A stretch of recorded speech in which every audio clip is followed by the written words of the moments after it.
parler très français, le débat il est relancé. Avec son doublé face à l'Ouzbékistan, Cristiano Ronaldo prouve une nouvelle fois qu'il n'est pas finito. Il devient officiellement le seul joueur de l'histoire à avoir mis au moins 10 buts à l'Euro et à la Coupe du Monde. Et il devient le seul joueur à avoir marqué sur 6 mondiales. C'est incroyable. Son premier but, je l'ai pas, mais il était exceptionnel. Le deuxième but qu'il arrive à mettre croisé tel un attaquant de pointe, incroyable. Surtout le fait d'avoir laissé Nuno Mendes tirer, pour moi, c'est une passe décisive de la part de CR7. Parce que si vous observez bien au niveau des lèvres, des vibrements de lèvres, bah, ça compte. Ça compte en tant que passe décisive. Et oui. CR7, il a 2 buts, donc il a 2 buts de rattraper Kylian Mbappé. On ne sait jamais, ça peut arriver. On ne sait jamais, la famille. 3 buts de rattraper Lionel Messi. Donc tout est possible. Là, le prochain match, ce sera, si je me trompe pas, contre la Colombie. On a senti un Portugal qui s'est sacrifié et qui a tout fait pour intégrer Cristiano Ronaldo dans le jeu. J'ai bien aimé son match, aujourd'hui disponible, tout ça, il a joué avec ses qualités actuelles et ça fait du bien quand même. Waouh, le débat est enfin relancé. Vamos, vamos, vamos. Si les gars, CR7 a ouvert son compteur but en Coupe du Monde, oui. Cristiano Ronaldo devient le premier joueur de foot à marquer lors de 6 Coupes du Monde différentes, les gars. 2006, 2010, 2014, 2018, 2022, 2026. Ça s'applaudit, ça s'applaudit. Là, il est soulagé. Il ouvre son compteur but. Il a vu que Haaland, Mbappé, Kane, Messi, tout le monde marque et lui, il n'avait pas marqué encore au premier match. Du coup, là, il est soulagé. Doublé contre l'Ouzbékistan. Ça fait du bien. Après, bon, il n'a pas encore marqué dans les phases finales. Mais tranquille, peut-être ça va venir. Victoire 5-0 du Portugal face à l'Ouzbékistan. Un doublé de Ronaldo, un but de Rafael Leao, un but de Nuno Mendes, magnifique coup franc, et un but contre leur camp. Les gars, on va pas se mentir, hein. Ah, l'Ouzbékistan, ils sont éteints. Ah, ils sont éteints de ouf. Donc en fait, c'est juste normal que Cristiano marque lors de ce genre de match. Moi-même, cet après-midi, j'ai dit il va mettre un doublé. Il a mis son doublé. Les gars, il y a l'épreuve. Allez voir la vidéo juste avant. Il y a l'épreuve. En vrai, c'était un match à sens unique. Vas-y, l'Ouzbékistan, il n'y a rien. Bah, il n'y a rien à dire, en fait. Ils sont trop nuls. Donc en fait, on va juste retenir que Cristiano met son doublé, que Cristiano ouvre son compteur but lors de la Coupe du Monde 2026, que ça va lui faire du bien mentalement, et puis voilà, on s'arrête là. Rendez-vous plus tard en fait.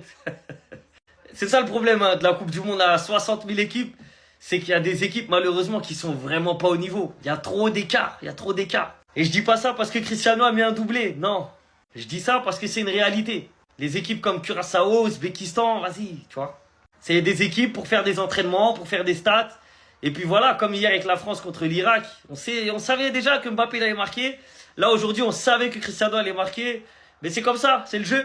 Eh ben voilà, j'étais sûr qu'il allait fermer des bouches. Cristiano Ronaldo vient de prendre la parole, les amis, vous êtes pas prêts? Tout au long de la semaine dernière, le gars se faisait critiquer par les médias portugais. Pour vous dire, il y en a même qui militaient pour qu'il prenne le banc pour la suite de la compétition. Joao Neves qui lui manque de respect dans ses déclarations, tout en oubliant de quoi ce gars-là est capable lorsqu'il est sous pression et lorsqu'il est critiqué. Depuis toutes ces années, il y en a qui n'ont pas compris, il se nourrit de ça. Résultat, aujourd'hui, le gars il claque un doublé dans le plus grand des calmes. Sans même parler de sa participation sur le coup franc marqué de Nuno Mendes. Parce que là, sur le coup franc, même moi, ils m'ont feinté, je pensais que c'est lui qui allait tirer. Sauf que non, Nuno Mendes tire, il marque et t'as Cristiano Ronaldo qui fait ça. Et je vois déjà ceux qui diront oh c'est face à l'Ouzbékistan, calmez-vous. Là on parle d'un mec de 41 ans qui vient de marquer un doublé pour son pays. Après s'être fait critiquer par tout son pays, aujourd'hui il termine en tant qu'homme du match dans un match qu'ils ont gagné 5 buts à 0. Qu'est-ce que vous voulez lui dire? Ce qui est vraiment encore plus plaisant les amis, c'est de voir à quel point les grands noms sont vraiment au rendez-vous. Cristiano Ronaldo et Neymar étaient les seuls qui s'étaient pas encore réveillés. Cristiano Ronaldo l'a fait aujourd'hui. Il ne reste plus que Neymar et d'ailleurs on a une info sur lui. On vient d'apprendre que Neymar serait dans sa meilleure version. Selon ses proches, le Brésilien n'aurait jamais été aussi concentré de toute sa carrière. Attaquant enchaîne des séances d'entraînement entre 2 à 3 par jour et évolue quasiment sans douleur depuis près de 2 semaines. Et au sein de la Seleção, on estime qu'il est désormais prêt physiquement. Alors là, ça promet pour la suite. Vous vous rendez compte qu'à l'espace de 24 heures, on a Lionel Messi qui claque un doublé, Kylian Mbappé qui claque un doublé, Erling Haaland doublé, Cristiano Ronaldo doublé et maintenant il reste plus qu'Harry Kane. Et d'ailleurs, Cristiano Ronaldo à la fin du match, il a tout simplement dit je suis de retour.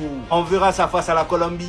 Malgré la météo, malgré les terrains, cette Coupe du Monde a tout pour être légendaire. Cristiano qui vient débloquer son compteur de but après la deuxième journée, il double et il était à ça du triplé. Il faut voir la qualité des buts, une superbe reprise. Il trouve le bon espace suite à un superbe centre de Cancelo. Il deuxième but, faut voir la finition, elle est archi pas évidente à placer. Cristiano qui a directement calmé les polémiques qu'il y avait autour de Neves et lui, en le serrant dans ses bras avant le match. Il est donc maintenant à 25 buts des 1000 buts. Il enchaîne sa 6ème Coupe du Monde en étant buteur. Quand tu vois dans cette deuxième journée que tu as eu du Ronaldo doublé, Haaland doublé, Mbappé doublé, Messi doublé, que ce soit l'ancienne et la nouvelle génération qui régale, voire même le nouveau visage du football mettre son premier but lors de sa première titularisation, être le premier espagnol buteur durant ce mondial, tout ce qui manque maintenant, c'est un but de Neymar. C'est tout ce qui manque. De voir les deux meilleurs joueurs de l'histoire de ce sport répondre présent durant cette Coupe du Monde, sachant que c'est leur dernière, je vais pas vous mentir les gars que ça fait plaisir. Donc profitons-en. Juste s'il te plaît Neymar, viens rejoindre la danse. Sinon vous les gars, vous en pensez quoi? Ramenez-vous sur Snap, on s'ennuie. La force des grands attaquants, c'est ça. C'est mettre des buts, mettre des doublés en Coupe du Monde et réaliser des performances qui appartiennent seulement aux grands attaquants. Ne vous inquiétez pas, je ne vais oublier personne. Évidemment, on a eu Lionel Messi, meilleur joueur de cette Coupe du Monde, triplé au premier match, doublé au deuxième match. Il nous prouve encore qui il est.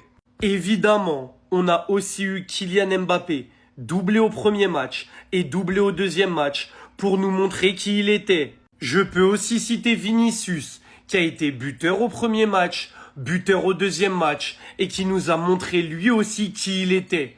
Mais aujourd'hui, on en a eu un autre, quelqu'un que tout le monde attendait, quelqu'un qui devait prouver qui il était.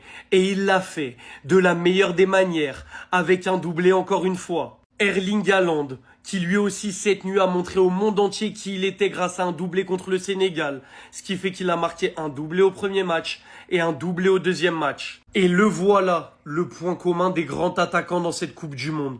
Être décisif, les deux matchs où tu es titulaire dans cette Coupe du Monde. J'aurais pu citer Alexander Isak, qui a été buteur au premier match, passeur au deuxième match. J'aurais pu citer Somerville, qui a été buteur au premier match, buteur au deuxième match. J'aurais aussi pu citer Maximiliano Araujo. Quand tu es titulaire les deux matchs et que tu es buteur au premier et passeur au deuxième, ou dans tous les cas tu es impliqué sur des buts au premier et au deuxième match, tu fais partie des grands de cette Coupe du Monde. Donc voilà. Je vous ai cité les grands de cette Coupe du Monde. Aujourd'hui encore, on a eu un doublé historique d'Erling Haaland cette nuit. Je ne sais pas si vous avez d'autres doublés en tête qui vous ont choqué pendant cette Coupe du Monde.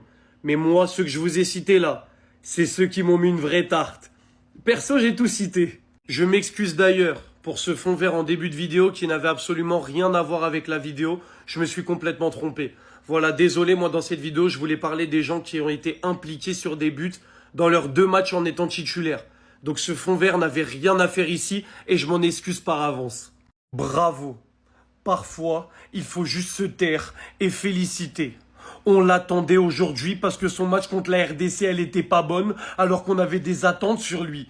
Au sujet du Portugal, au sujet des implications sur les buts. Et aujourd'hui, il avait de la responsabilité sur ses épaules et il est allé fermer des bouches en étant décisif contre l'Ouzbékistan. La force de caractère de Bruno Fernandes est exceptionnelle. Il s'est fait critiquer après son match contre le Congo. On a dit mais il est méconnaissable, qu'est-ce qu'il fait? Meilleur passeur de première ligue, il est où? Il s'est fait harceler par des fans de Cristiano, comme quoi il lui faisait pas assez la passe. Et aujourd'hui, Bruno Fernandes répond à toutes ces critiques en étant passeur décisif. Et je dois lui tirer mon chapeau, je dois dire bravo. Qu'est-ce que vous voulez que je dise d'autre? Évidemment, il n'y a pas que lui. Vous voulez que j'y vienne? Je vais y venir. Vous voulez que je complimente Nuno Mendes sur son coup franc? Évidemment que je vais le faire. Évidemment que je ne vais oublier personne. Bruno Fernandes, ça a été fait. Nuno Mendes, ça va être fait. Parce qu'aujourd'hui, on se dit que c'est quelqu'un d'autre qui va prendre le coup franc. Tout le monde s'est dit qu'il allait le prendre. Et il l'a laissé à Nuno Mendes. Et Nuno Mendes, il a porté ses cojones pour un des buts les plus importants du match. C'est lui qui te permet de creuser l'écart et de passer à 2-0. Donc lui aussi, je dois lui tirer mon chapeau. Évidemment, il y a beaucoup de joueurs du Portugal qui ont fait des gros matchs aujourd'hui. Je ne peux pas tous les citer. Bruno Fernandes, Nuno Mendes, évidemment, il ressort. Je vais peut-être pouvoir faire ressortir aussi João Cancelo, joueur du Barça qui est passeur décisif aujourd'hui. Donc bravo le Portugal, bravo pour votre match. Vous avez eu des individualités qui ont fait des gros matchs. Je les ai abordés. Je ne sais pas si vous vouliez que j'aborde quelqu'un d'autre peut-être dans ce match. Personnellement, là, ça ne me vient pas en tête tout de suite. Mais le Portugal, ce qu'ils ont fait, c'est un énorme match. Bravo à eux. Non! Pas ça, pas un but du vieux, pas si tôt dans le match. Et en plus, il brise un record.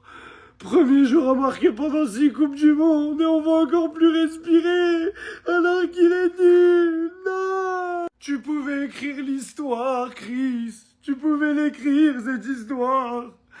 10 matchs consécutifs sans marquer en grand tournoi avec le Portugal. T'avais bien commencé. Uruguay, Corée du Sud, Suisse, Maroc, c'était géré. C'était 0. Tchéquie, Turquie, Géorgie, Slovénie, France, c'était géré. RDC, c'était géré. Et il a fallu que tu gâches tout contre l'Ouzbékistan. Pourquoi tu me fais ça, Chris?